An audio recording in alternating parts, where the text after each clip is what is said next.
I'm Aboriginal. My husband's a Torres Strait Islander.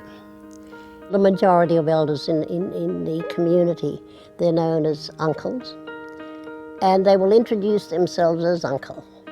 With the elderly women, we're known as aunties, and call me Aunty Pam. I'm one of the co-founders of the Aboriginal and Torres Strait Islander Community Health Service back in February 1973.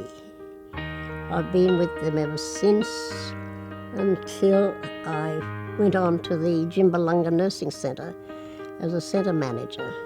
It's a nursing home for Indigenous residents. Jimbalunga is a language name for a place of friendship. Because it wasn't financially viable with Indigenous residents, we didn't have very many Indigenous residents. We opened it up to the wider community, and it's worked out very well with both Indigenous and non-Indigenous residents living at the nursing home. We treat everybody as family. The nursing staff, the residents, everybody. It's family. Family means everything to us. You share, you care, you do everything.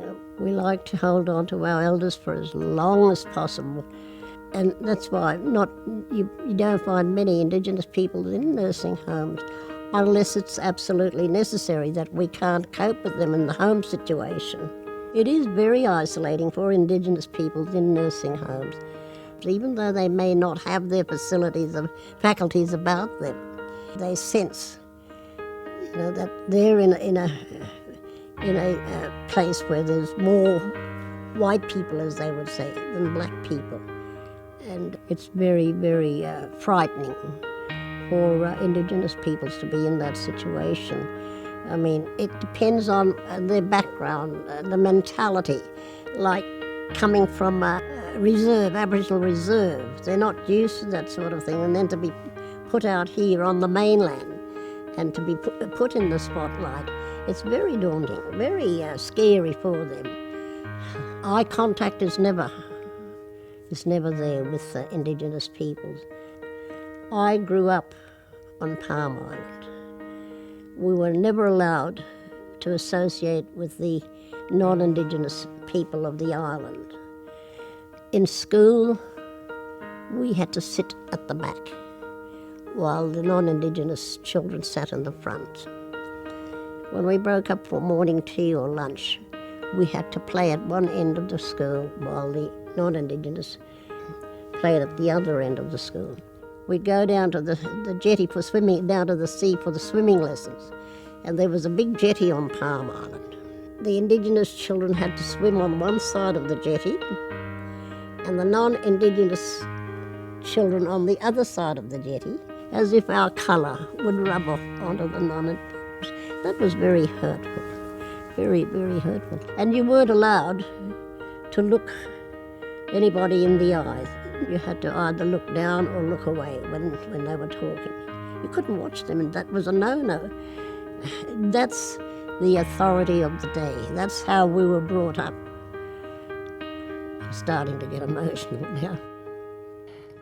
Yeah, so you've got to be very mindful when you're speaking to Indigenous peoples that you don't have to have that eye contact unless that Indigenous person looks at you. Then you can have that eye contact.